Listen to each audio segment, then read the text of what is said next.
সুপ্রিয় দর্শক মন্ডলী, আজকে এসপি হসপিটাল নিবেদিত প্রবীণ কথা অনুষ্ঠানে আমরা অতিথি হিসাবে আমন্ত্রণ জানিয়েছি মিজানুর রহমান, অ্যাডভোকেট, জজ কোর্ট, লক্ষ্মীপুর জেলার। মিজান ভাইকে আমরা এই অনুষ্ঠানে স্বাগত জানাই। আমরা ওনার একটু সংক্ষিপ্ত পরিচয় দিতে চাই। উনি জন্মগ্রহণ করেছেন লক্ষ্মীপুরের রায়পুর উপজেলায়। পড়াশোনা রায়পুরও করেছেন এবং চাঁদপুর সরকারি কলেজে পড়াশোনা করেছেন, ঢাকা বিশ্ববিদ্যালয়, এবং পড়াশোনা শেষে উনি দীর্ঘ সময় ধরে লক্ষ্মীপুর জেলা বারে ওকালতি করেন। তিনি আমার বিশিষ্ট বন্ধু। আমাদের দুজনের পরিচয় প্রায় 40 বছরের কাছে। আমরা একে অপরকে চিনি 40 বছর ধরে। আমরা একই সাথে চাঁদপুর সরকারি কলেজে পড়াশোনা করেছি এবং রাজনীতিও সমসাময়িক সময় আমরাও রাজনীতি করেছিলাম। খুবই ঘনিষ্ঠ ছিলাম। আমরা স্বৈরাচার বিরোধী সংগ্রামে আমরা প্রথম সারিতে ছিলাম। আমার বিশিষ্ট বন্ধু মিজানুর রহমান এবং একজন স্পষ্টবাদী, সত্যভাষী, সাহসী একজন মানুষ। সত্য বলতে যে কখনো পিছপা হন না, সেই জন্যই আজ তাকে আমরা অনুষ্ঠানে আহ্বান জানিয়েছি। আমরা ওনার বক্তব্য শুনবো 30 মিনিট ধরে। উনি নিজেও ওনার পরিচয় দিবেন। পুরো সময়টাই দর্শক আপনারা আমাদের সাথে থাকবেন। আমরা কোনো বিজ্ঞাপন বিরতিতে যাব না, কারণ আমরা পুরোটা সময়ে আমরা নির্বিচ্ছিন্নভাবে মিজান ভাইয়ের কাছে আমরা শুনবো। আজকের আলোচনার বিষয় আমরা ঠিক করেছি বিচার সালিসে প্রবীণ। আর মিজান ভাই আওয়ামী লীগ রাজনীতির সাথে সম্পৃক্ত আছেন, তবে যতটা না রাজনৈতিক মানুষ তার চাইতে বেশি হলেন উনি মানবিক মানুষ। যেখানেই মানবতার লঙ্ঘিত হয়েছে, বিপর্যস্ত হয়েছে, বিপদে পড়েছে, সেখানে উনি সাহসের সাথে বুক উঁচু করে দাঁড়িয়েছেন মানবতার জন্য, মানুষের মঙ্গলের জন্য, কল্যাণের জন্য, মানুষের মর্যাদার জন্য, সম্মানের জন্য। অন্যায়ের বিরুদ্ধে আপোষহীন, ছাত্র জীবনেও যেমন ছিলেন আজও তেমনি আছেন। আমরা অনুষ্ঠানে তাকে স্বাগত জানাই। মিজান ভাই, আপনি অনুষ্ঠানে বলুন প্লিজ। জি হাসান ভাই, আসসালামু আলাইকুম। আপনার মাধ্যমে এবং এই চ্যানেল এইচ এর মাধ্যমে আজকের এই অনুষ্ঠানে যারা দেখছেন সকলকে আমি ধন্যবাদ জানাই। বিশেষ করে হাসান ভাই আমার বন্ধু। আমার কলেজ জীবনে চাঁদপুর কলেজে যখন লেখাপড়া করি, উনি একটি রাজনৈতিক দলের সভাপতি ছিলেন, ছাত্রলীগের বা ছাত্রলীগের। আমি ছাত্রলীগের সভাপতি ছিলাম। তো দুজনেই একই সময় ছাত্র রাজনীতি করার কারণে পরস্পরের সাথে বন্ধুত্ব হয়। তো বিশেষ করে হাসান ভাই তৎসময়ে তুখোড় ছাত্রতা ছিলেন। আমাদের সর্বদলীয় ছাত্র সংগ্রাম পরিষদের উনি কনভেনার ছিলেন, আর ওনার কনভেনার হওয়ার যোগ্যতা তখন ছিলেন। বিশেষ করে ওনার আর্ট অফ স্পিচ, বাচনভঙ্গি, মেধা, বক্তৃতা অসাধারণ, যেটা একজন ছাত্র জীবনে আমার যে কজন ছাত্র নেতা সারা বাংলাদেশে আমার চোখে পড়েছে, যাদেরকে আমি স্মরণ রাখি, তার মধ্যে হাসান আলী একজন। তো সে তার সম্মোহনী শক্তি, বাচনভঙ্গি, মানুষের সাথে কথা উপস্থাপনা, জাতীয় আন্তর্জাতিকতা সমৃদ্ধ একজন প্রাজ্ঞ ছিলেন। তো আমি ছাত্র রাজনীতি আমাদের দুজনেরই আমি মনে করি আমাদের জীবনে যদি শ্রেষ্ঠত্ব বলতে কিছু নেই, আমরা দুজন স্ট্রিম লাইনের বাইরেই রাজনীতির মূল ধারা থেকে। তো আমাদের জীবনে শ্রেষ্ঠত্ব বলতে যদি কিছু থাকে আমি রাজনীতির কাছে ঋণী। কারণ রাজনীতি করতে গিয়ে আমি শিখেছি, জানেছি সমগ্র পৃথিবীকে গ্রাম বলেই মনে হয়েছে, এটা পলিটিক্স থেকেই। তো একাডেমিক লেখাপড়া আমি রায়পুর সরকারি কলেজ লেখাপড়া করেছি, চাঁদপুর থেকে গ্রাজুয়েশন করেছি, ঢাকা বিশ্ববিদ্যালয় থেকে ল মাস্টার্স করেছি। তারপরে আমি আইন পেশায় যোগদান করি। আইন পেশায় যোগদান করার পরে লক্ষ্মীপুর বারের সাধারণ সম্পাদক ছিলাম। রাজনীতিতে আমি জেলা আওয়ামী লীগের মেম্বার। আর রাজনীতিতে আপনার যোগ্যতা যাচাই করার তো কোনো স্কোপ নেই, কোনো সিস্টেম নেই, আদর্শিক ভাবে কোথাও নেই, আর সিস্টেমগত ভাবে কোথাও নেই। হাসান ভাই সে আদর্শিক ভাবে এত অত্যন্ত হৃষ্টপুষ্ট, সে একটু সুন্দর, প্রগতিশীল, মুক্তমনা, সমাজতান্ত্রিক আন্দোলন, ভালো কিছু, অর্থাৎ অর্থোডক্স সেই আপনার মানধাতার চিন্তা চেতনার ঊর্ধ্বে একজন মানুষ ছিলেন, কিন্তু রাজনীতির একটি স্টেম রোল হারিয়ে ফেলেছিল। সেটা রাসদ রাজনীতির কারণে, অন্য যে কোনো কারণে হোক, এতে বিতর্ক থাকতে পারে। তবে এতে হাসান ভাইয়ের মতো মানুষ রাজনীতির যে মূল ধারায় থাকলে আজকে রাজনীতির এই পরিবর্তন, এই চেহারা থাকতো না। আর আমি আদর্শিক ভাবে নয়, আমি হারিয়েছি পদ্ধতিগত ভাবে, সিস্টেমগত ভাবে। আপনি একটি রাষ্ট্র পরিচালনার জন্য আপনি যখন একটা রাষ্ট্রের কাঠামো আপনি খুঁজে পাবেন, যোগ্যতায় আপনি বিসিএস পাস করলেন, আপনার যোগ্যতায় মেডিকেল কলেজে চান্স পেলেন, আপনার যোগ্যতায় বুয়েটে পড়লেন, কিন্তু পলিটিক্স আপনার যোগ্যতায় আপনি নেতা হওয়ার কোনো সুযোগ নেই।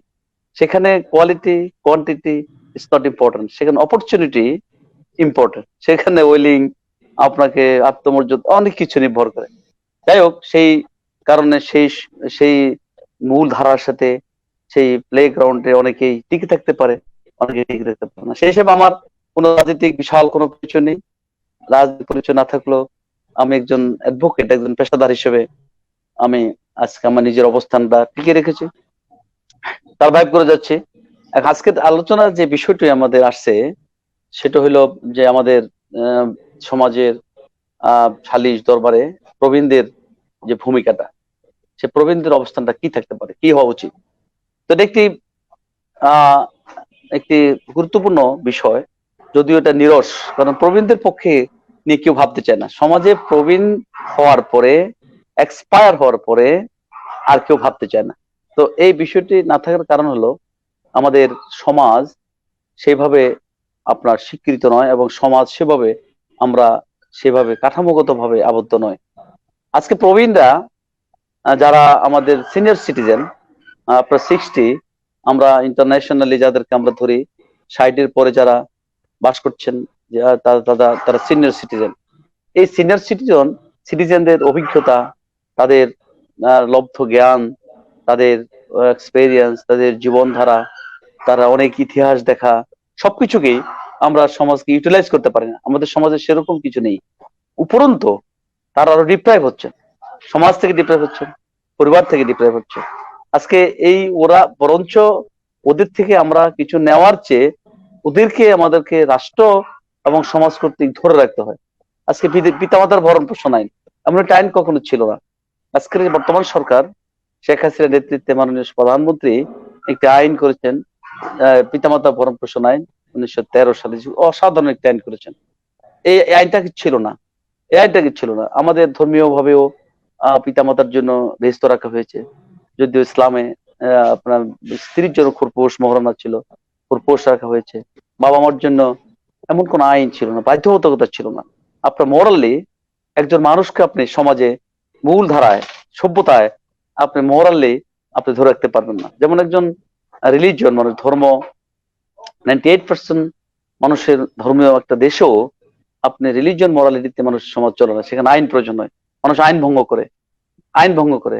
তো নৈতিকতা এবং আপনার সমাজকে ধরে রাখতে হলে আইনের প্রয়োজন। আজকে যে বৃদ্ধদের, বয়স্কদের গ্রামীণ সালিশে বা আমাদের সমাজের যে কোনো আরবিট্রেটরি ম্যাটারে আপনার বয়স্কদের যদি আপনি ইনভলভ করতে পারেন, তাদের বিরাট অভিজ্ঞতা আমরা কাজে লাগাতে পারি।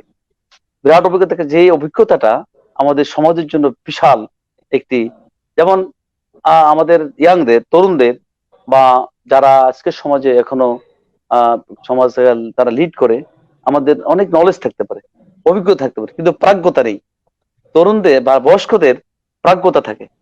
এই প্রাজ্ঞতা ভেরি মাচ ইম্পর্টেন্ট। জ্ঞান অনেক সময় কাজ করে না, যে প্রাজ্ঞতা মানুষের জীবনে কাজ করে। আমাদের সমাজে যে সালিশ, গ্রামীণ যে বিরোধ নিষ্পত্তি কল্পে, যে আরবিট্রেশনের জন্য আগে আমাদের সময়ে, বাবা বা দাদাদের সময়ে, বা আমরাও দেখেছি, হাসান ভাইদের বয়সও আমরা দেখেছি, যে বাবারা উঠানে উন্মুক্ত একটি সালিশ হতো, দরবার হতো। সে উন্মুক্ত সালিশে দরবারে আপনি সাক্ষী হতো, স্টেটমেন্ট হতো, আপনি সেখানে বাদী বিবাদীর কথা শুনতেন, লোক রাখতেন, কেউ শুনতেন, কেউ বিচার করতেন, দু চারজন কথা বলতেন, কন্ট্রোল ছিল। সমাজে অপরাধীকে মনস্তাত্ত্বিক ভাবে ধরে ফেলতো। এটা এক্সট্রা জুডিশিয়ারি, এই আরবিট্রেশন কাউন্সিল এক্সট্রা জুডিশিয়ারি, এটা জুডিশিয়ারি আওতা কাঠামোর বাইরে। তো আজকের সভ্যতায়, সমাজের যে ডিমান্ড বা যেই টাইম ডিমান্ড, সেখানে হয়তো গ্রামীণ আরবিট্রেশনের সিস্টেমটা উঠে যাচ্ছে বিভিন্ন কারণে। সেটা কারণ হলো, বিশেষ করে আজকে রাজনীতি, politicization of criminals and criminalization of politics. এখন সমাজে দুর্বৃত্তায়নের কারণে সমাজে ক্ষমতাটা চলে গেছে পলিটিক্স এর হাতে। তো যেই পলিটিক্স এর ক্ষমতায় আসুক, যখন যারা আসে তারা রাজনীতিক পাওয়ারটাকে গ্রামীণ সালিশে বিচার ব্যবস্থায় প্রয়োগ করতে চান। তো গ্রামীণ সালিশে আপনি যদি রাজনীতিক মাসেলকে আপনার আপনার শক্তিকে ফোর্সকে অ্যাপ্লাই করেন, সেখানে মেধা, আপনার ব্রেন কাজ করবে না। তো এখন গ্রামে একটি সালিশ দরবার হলে যারা বয়স্ক, বাবার বয়সী, আমি দেখেছি আমার বাবাকে, সে একসময় অনেক বড় দরবার করতেন। আমার জ্যাঠা, আমার বাবা মুরালি মাস্টার, আমার জ্যাঠা জালালউদ্দিন মুন্সি, যারা সালিশ দরবার করতেন, সমাজে একটা প্রভাব থাকতো, অঘোষিত একটি পাওয়ার থাকতো। তো এরা পাওয়ারটা পরে কাজ করে নেই।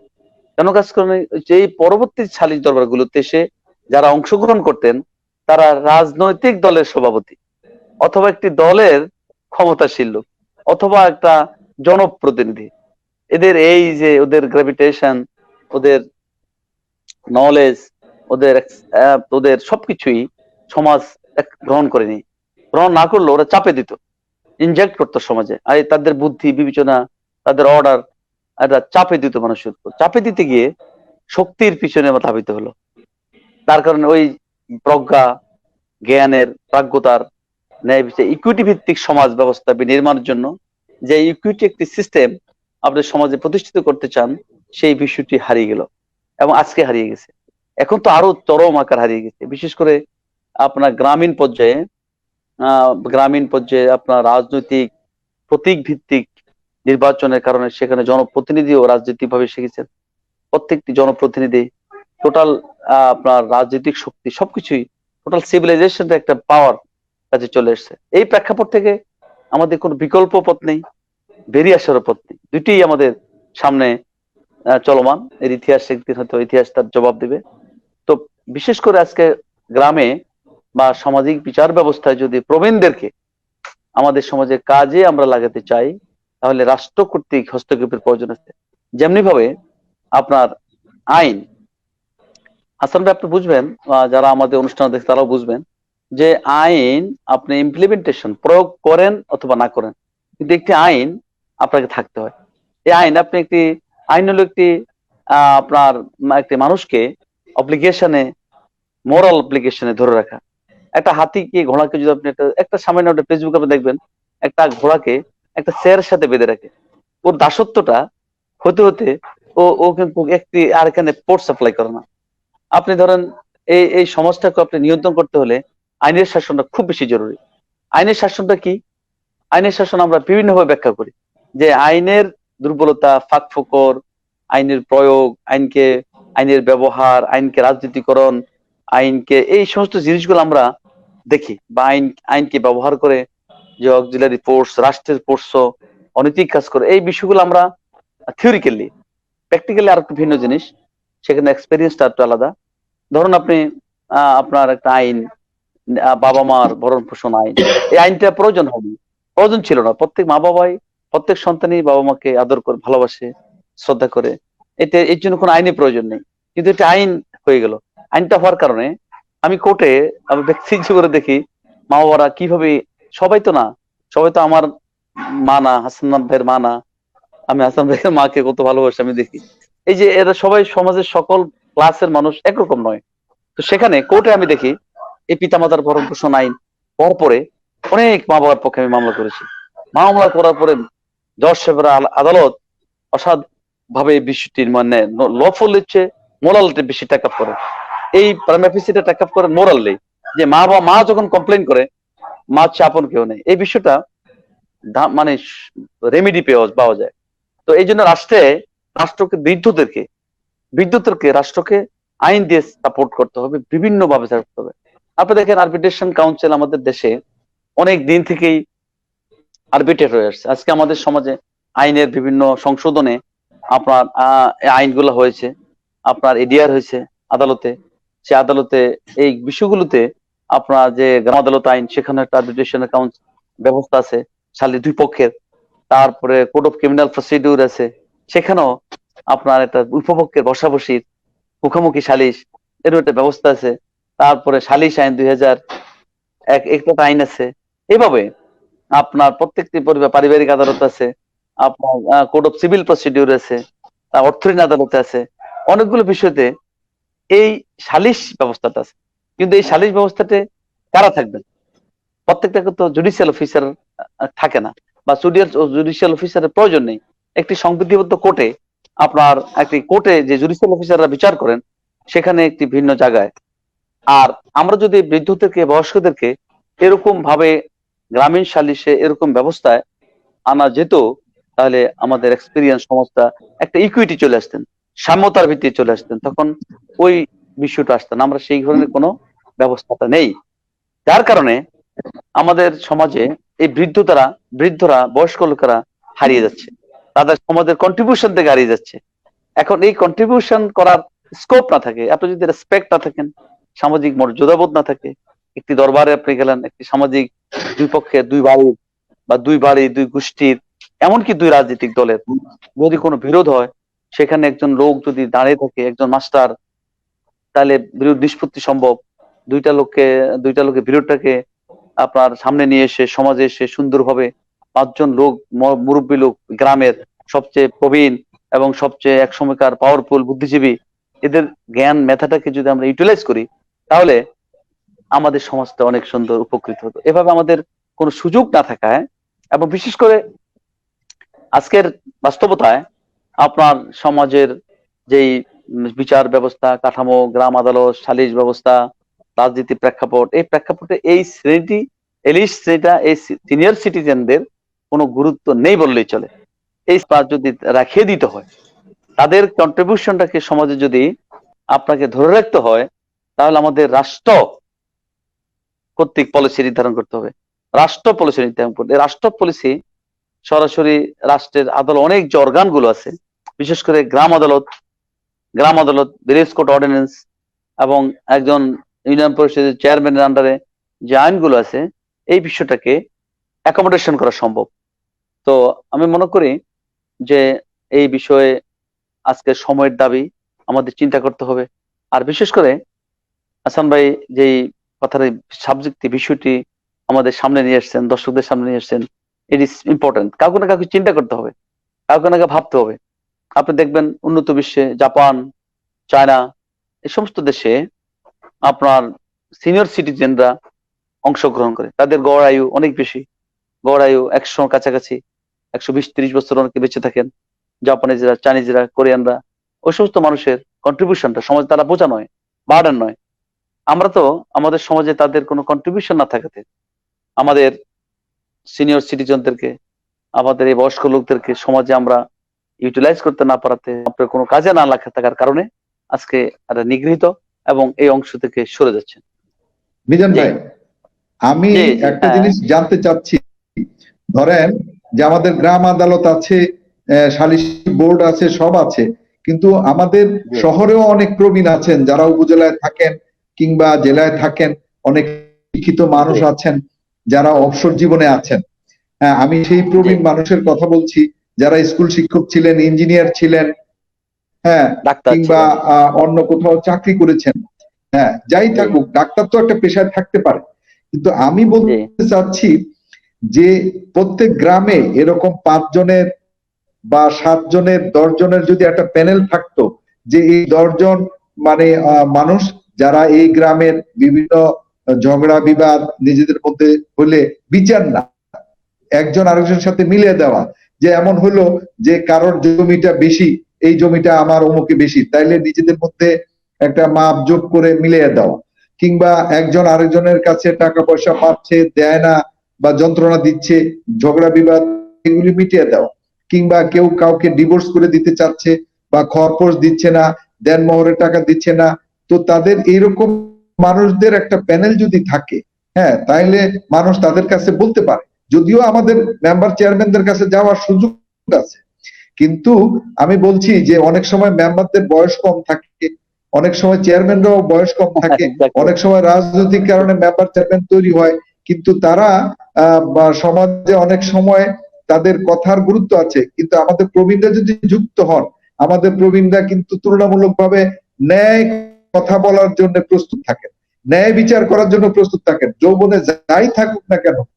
কিন্তু তারা জীবনের শেষ পর্যায়ে এসে অন্তত আমি ভাবছি যে বিচার সালিশে আমাদের প্রবীণদেরকে, শিক্ষিত মানুষদেরকে বিচার সালিশে তো একটু জ্ঞানী লোক লাগবে, যারা একটু বুদ্ধিশুদ্ধি রাখে। আমাদের সমাজে যারাই বিচার সালিশে থাকে তাদের একটু জ্ঞান বুদ্ধি কাণ্ড জ্ঞান ভালো থাকে। এই বিষয়ে যদি আপনি একটু আলোকপাত করেন। সরি আপনাকে একটু ইন্টারাপ্ট, সরি বলেন। অসাধারণ, আপনি আপনি আপনি অসাধারণ কথা বলেছেন। আপনি তো মানে মূল দিশটা সুন্দরভাবে উপস্থাপন করেছেন। এটা ধরেন আমাদের এই গ্রাম এবং শহর সবখানে, আমাদের গ্রাম শহরের মানুষ আমরা যারা শহরে বাস করছেন, গ্রামের ছেলেরাই মেধাবীরাই একসময় ডাক্তার, ইঞ্জিনিয়ার, সচিব হয়ে, বড় আমলা হয়ে, অফিসার হয়ে শহরে বসবাস করছেন। আপনি দেখবেন একটা জীবন, একটা সময়, একটা বয়সে মানুষ তার নাভির টানে ফিরে আসতে চায়। তো গ্রামে অনেকে অবসর জীবনও চলে আসে, গ্রামে অনেকে আসে না, মেডিকেল ফ্যাসিলিটি, এডুকেশন ফ্যাসিলিটির জন্য তো শহরে থাকে, নাহলে গ্রামে অনেকেই চলে আসে। তো গ্রামে এর যেটা বোর্ড গঠন করে থাকে, এর একটা টিম থাকে, যে টিমটা ধরেন একটা কোঅর্ডিনেটর বা যে কোনো নামে সরকার দিতে পারে, যে একটা সুপিরিয়র রেসপন্সিবিলিটি থাকে সমাজে 5-7 জন লোকের। এদের অভিজ্ঞতাটা এখানে খুব ইম্পর্টেন্ট। আপনার ধরেন একটা পারিবারিক কলহে একটা বিচ্ছেদ হলো, স্বামী স্ত্রীর সম্পর্কটা বিরোধ হয়ে যাবে, ছাড়াছাড়ি হয়ে যাবে। তো এই বিষয়টাতে একজন প্রাজ্ঞ লোক, বয়স্ক লোক, সে সুন্দর সিদ্ধান্ত দিতে পারে যে একজন মানুষের যদি তার এই 1-2 বছর বিবাহতে 2টা বাচ্চা আছে, 3টা বাচ্চা আছে, তাদের সেপারেশন হয়ে যায়, তাদের বিবাহ বিচ্ছেদ হয়ে যায়, তাহলে এদের কি ভবিষ্যৎটা কি হবে, এটা উনি দেখে আসছেন। সমাজে যে লোকটা হেডমাস্টার, যে লোকটা শিক্ষিত, যে লোকটা বিচার বিভাগে ছিল, যে ইঞ্জিনিয়ার, তারা দেখেছে যে এই বাচ্চাটা তার হেল্পলেস হয়ে যাবে, হোপলেস হয়ে যাবে, বাবা মা হয় বিচ্ছিন্ন হয়ে যাবে। ওই অভিজ্ঞতার এক্সপিরিয়েন্সটা কাজে লাগাতে পারেন। এখন যারা এই এই ভিকটিম, তারা তো আর ভবিষ্যৎটার সম্বন্ধে ধারণা নেই, কিন্তু এই অভিজ্ঞতাটাও সমাজের জন্য ইম্পর্টেন্ট। তাছাড়া সমাজে যে যে সমস্ত ল্যান্ড ডিসপুটেড প্রবলেমটা এই গ্রামে কিন্তু বেশি থাকে, এইখানেও একজন অভিজ্ঞ লোক আপনার অতি সহজেই ল্যান্ড ডিসপুটের সমাধান করতে পারে, মাপজোপ করে দেওয়া, সালিশ করে দেওয়া, সুন্দর করতে পারে। এছাড়াও আপনার সমাজে আরো যে কোনো বিবাদ বিসংবাদ, আপনার তারপর লাইবিলিটিস বহন করা, একজন লাইবিলিটি দিতে চায় না, মা বাবা, ভাই বোন, সবকিছুতেই এই একটা টিম যদি থাকে, সমাজের কোন সিস্টেম থাকতো, এই সিস্টেমটা যদি ম্যান্ডেটরি, দুইটা জিনিস যদি না থাকে, অন্তত ডিরেক্টরিও থাকে, যেমন লফুল একটা সমাজে আপনার আইনটা বা একটা নীতিকে বাস্তবায়ন করতে হলে দুইটা জিনিস ফল লক্ষ্য করতে হয়, একটা হলো ম্যান্ডেটরি, একটা হচ্ছে ডিরেক্টরি। ম্যান্ডেটরি প্রভিশন আপনি যদি ভঙ্গ করেন তাহলে আপনি অফেন্স আওতায় আসেন। ম্যান্ডেটরি প্রভিশন, ল এর যে অংশটা ম্যান্ডেটরি সেটাকে সবাই মানতে হবে। আর যেটা ম্যান্ডেটরি নয়, ডিরেক্টরি, একটা নির্দেশনামূলক থাকলো, এটা নির্দেশনামূলক থাকলো, আইন ভঙ্গ করলে অপরাধের আওতায় পড়ে না। আপনি যদি একটা গ্রাম আদালত বা চেয়ারম্যানের কাছে একটা ক্ষমতা দেওয়া হতো যে এই গ্রামের জন্য আমি 5 জন লোককে আমি সিলেক্ট করতে চাই, এই 5টা লোক এই সমাজের বিরোধ নিষ্পত্তি করবে, এই মানুষের তাকে বাল্য বিবাহ যেন না হয়, তাকে মোটিভেশন করা। আমাদের সমাজের সবচেয়ে ভয়ঙ্কর জিনিস হলো বাল্য বিবাহ। তারপরে টিজিং করে সমাজে যে সমস্ত জিনিসগুলো বিরোধ করে দাঙ্গা গুজব ছড়িয়ে দেওয়া, আপনাকে অন্ধকারচ্ছন্ন পিছিয়ে যাওয়া, আপনার এই সমস্ত বিষয়গুলোতে, আপনার সাম্প্রদায়িকতা, আপনার এই সবগুলোতে যদি একজন 5টা লোক মুরব্বী থাকে, আমাদের এই 10টা লোক, একটা প্রবলেম হলো চেয়ারম্যান সাহেব যদি এই গ্রামের জন্য 5-7 লোককে করে দিল, এবার এরকম একটা আইন থাকতো, এবং চেয়ারম্যান সাহেব এখন তো করবে না। কেন করবে না? তার তো এটা এখতিয়ারের মধ্যে পড়ে না, এখতিয়ারের মধ্যে পড়ে না। এই বিষয়গুলো যদি থাকে, এটা খারাপ নয়, নট সো ব্যাড। আবার লক্ষ্য রাখতে হবে এটা যেন আবার ম্যান্ডেটরি না হয়, এবং এটা যেন এটাকে আবার নেতিবাচক ভাবে যেন উপস্থাপিত না হয়। এইভাবে সমাজে যদি আপনার মিজান ভাই, আমি আপনাকে একটু থামিয়ে দিয়ে বলতে চাচ্ছি যে যখনই আপনি কাউকে দায়িত্ব দিবেন সেখানে অনৈতিক সুযোগ সুবিধা নেওয়ার লোক তৈরি হইতে পারে, কিন্তু মানুষ এইটুকু বুঝবে যে এদের রায় মানার কোনো ব্যাপার না। এদের কাছে বলবো, দুনো পক্ষ চেষ্টা করবে যে এখান থেকে একটা মীমাংসা নেওয়া। এই মীমাংসা বাধ্যতামূলক, যেটা মানতেই হয় এমন না। যেটা আপনি বলছেন যে ম্যান্ডেটরি না, এটা ডিরেক্টরি, যে একটা নির্দেশনামূলক, যে আপনারা যে দেখা গেল যে আয়সা নালিশ করলো যে আমার জমির আইল 2 হাত ঠেলে নিয়ে গেছে, তখন যে 5 জন থাকলো তারা জিজ্ঞেস করলো তোমার জমি কতটুকু, সে বললো আমার জমি 10 শতক। তাহলে বলবো যে তোমার 10 শতক আগে আছে কিনা দেখো, যদি থাকে তাহলে তো আছেই, আর যদি 1 শতক কম থাকে তাহলে বুঝতে হবে কার মধ্যে আছে, কার মধ্যে আছে? কার মধ্যে আছে? তাইলে 10 জন Right. মানুষের চাপ কিন্তু একটা বড় চাপ সমাজে। বিশাল চাপ, খুব হ্যাঁ, চাপ, খুব কিংবা চাপ। দেখা গেল যে আমার ভাগের উপরে এই গাছটা হইছে, আমি এই গাছ কেটে নিয়ে যাব।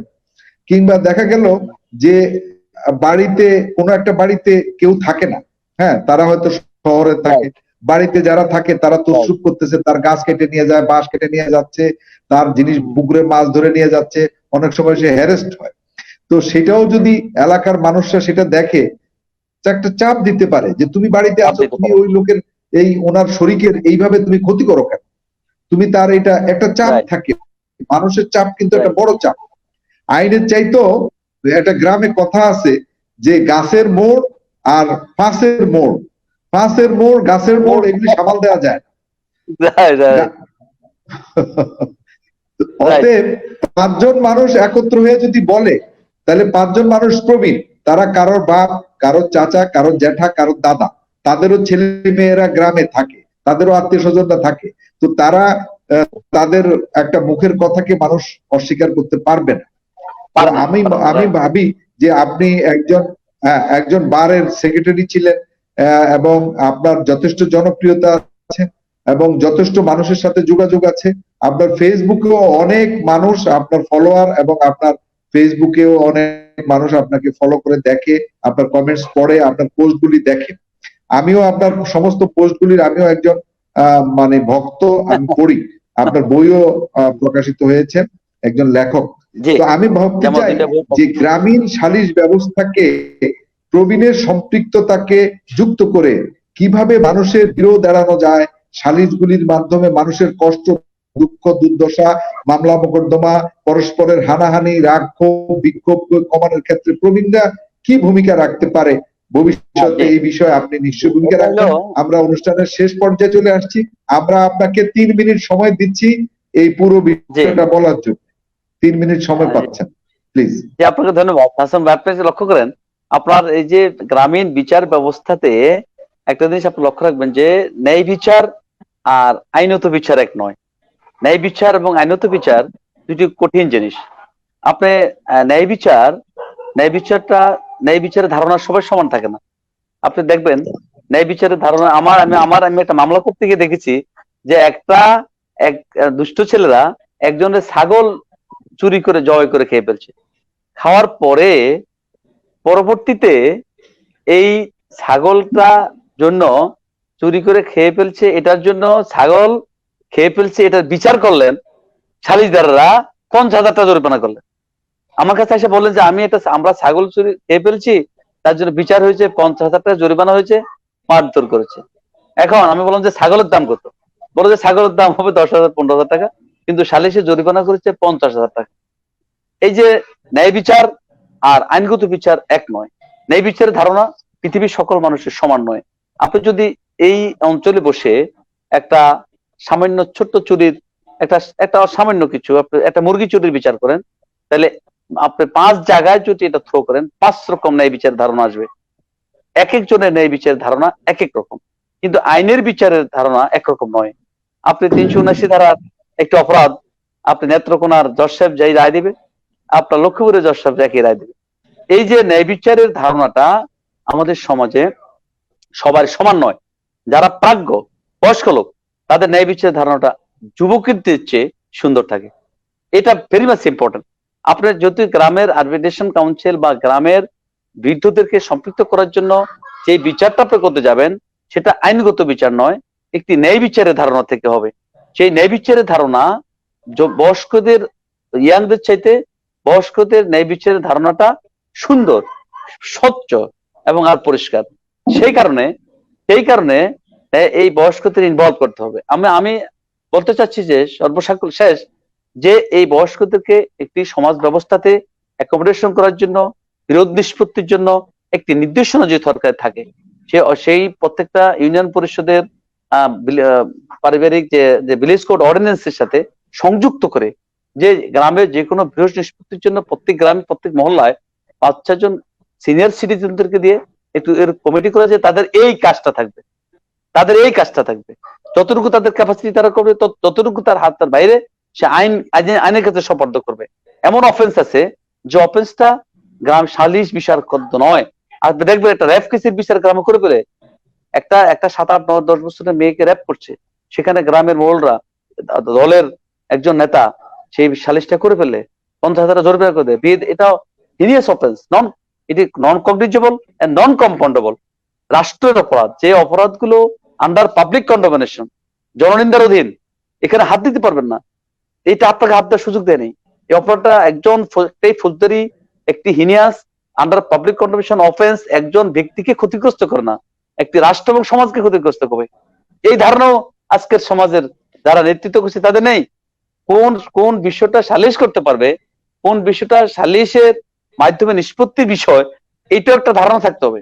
তো যারা সিনিয়র সিটিজেন সমাজে, তাদের ধারণা থাকবে যে একটা র্যাপ কেস, একটা অ্যাসিড কেস, একটা মার্ডার কেস, একটা ডাকাতি কেস, একটি একটি হিনিয়াস, যারা জননিন্দার অধীন একটি অপরাধের বিচার এখানে নয়, এটা সিনিয়র সিটিজেনরা থাকবে। আজকে আমি সমাজে দেখি একজন মেম্বার সাহেব খুব সিম্পল, অল্প বয়স, সেটা বিচার করে ফেললেন, একটা র্যাপ কেসের বিচার করে উনি ভিকটিমের সাথে বিবাহ দিয়ে দিলেন। দুটো দুইটা জিনিস করলেন। তা আমি বললাম যে এটা তো, এটা একটা এটা হিনিয়াস অফেন্স। এটা তো আজকের এই সভ্যতা, এটা তো মানবতার আমল নয়, এটা তো 1900 সাল নয়, এটা তো অনেক পরের ঘটনা, এটা হতে পারে না। তো এই বিষয়গুলো সিনিয়রদেরকে, বয়স্কদেরকে আমাদের সমাজে অ্যাকোমোডেশন করতে হলে রাষ্ট্রকে চিন্তা করতে হবে। যারা এই বিষয়ে আমরা স্কলার। আমরা অনুষ্ঠানের, বিজন ভাই, আমরা অনুষ্ঠানের শেষ পর্যায়ে, আপনি জানেন যে যে আপনাদের কোর্টে মামলার অনেক জট আছে, আপনাদের কোর্টে মামলার জট আছে, হাইকোর্টে মামলার জট, যে মানুষ বিচারের জন্য মানে ঘুরছে, যে সমস্ত বিচার আদালতে না আসলেও হতো, এই ধরনের চাপ যদি গ্রাম পর্যায়ে কমিয়ে দেওয়া যায়, এগুলি যদি আমাদের প্রবীণ মানুষদেরকে, জ্ঞানী মানুষদেরকে যুক্ত করে কমানো যায়, তাহলে আমরা ভবিষ্যতে আমরা একটা সুন্দর সমাজ পাবো, আমাদের স্বপ্নের সোনার বাংলা তৈরি হবে। আজকে আপনি আমাদের সাথে যুক্ত হলেন, এই জন্য আমরা খুবই কৃতজ্ঞ। আপনি আমাদের দর্শকদের জন্য 30 সেকেন্ড যদি কিছু বলেন, দর্শকদের জন্য 30 সেকেন্ড। আমরা একটা সমাজে সবকিছু আপনার গ্রহণযোগ্য ভাবে এগিয়ে হবে, খুব মানে দ্রুত, কিংবা আপনার চিন্তার বহির্ভূত কোনো কাজ করা যাবে না। আমরা চাইবো সমাজের প্রত্যেকটা অংশকে অ্যাকোমোডেশন করা, সুন্দর বিবেচনা করা, বয়স্কদেরকে, আমাদের প্রবীণ সিটিজেন যারা যারা যারা প্রবীণ আছে, তাদেরকে তাদের অভিজ্ঞতাকে আমাদের সমাজের সর্বস্তরের কাজে লাগাতে হবে। তাদেরকে আমাদের সমাজ সভ্যতা থেকে বিচ্ছিন্ন করার সুযোগ নেই, এই বিষয়ে আমাদের ভাবতে হবে। আমি আশা রাখবো রাষ্ট্র, যারা সমাজ, যারা মেম্বার অব দি পার্লামেন্ট, যারা গবেষক, যারা স্কলার, তারা এই বিষয়টা ভাবে। আস্তে আস্তে আপনাদের আমাদের সকলের চিন্তাতেই একটি সুন্দর সমাজ বিনির্মাণ হবে। আজকে সমাজ আমরা যেখানে আসছি, আজকে শতভাগ বিদ্যুতায়ন, আজকে উন্নত বিশ্বের দিকে আমরা এগিয়ে যাচ্ছি, চিন্তা করছি, যেতে না পারি আজকে চিন্তা করছে, আমাদের অনেক ব্যর্থ থাকতে পারে, এই সবকিছু আজকের এই যাদের মাথা আছে, যাদের চিন্তা আছে, এই হাসান বেদের মতো মানুষের দ্বারা সম্ভব। আমরা সবাইকে আশা রাখবো আমাদের আগামী দিনে সুন্দর সমাজ বিনির্মাণের জন্য সকলের অভিজ্ঞতাকে আমরা কাজে লাগাবো, শেয়ার করবো। আমি সবাইকে ধন্যবাদ, বিশেষ করে আমাকে ডাকার জন্য। হাসান ভাই ইজ মাই ফ্রেন্ড, সে একজন মেধাবী লোক এবং জাতীয় পর্যায়ে এখন ন্যাশনাল ফিগার। আমি তাকে ধন্যবাদ জানিয়ে আজকে অনুষ্ঠান, সবাইকে ধন্যবাদ। আসসালামু আলাইকুম।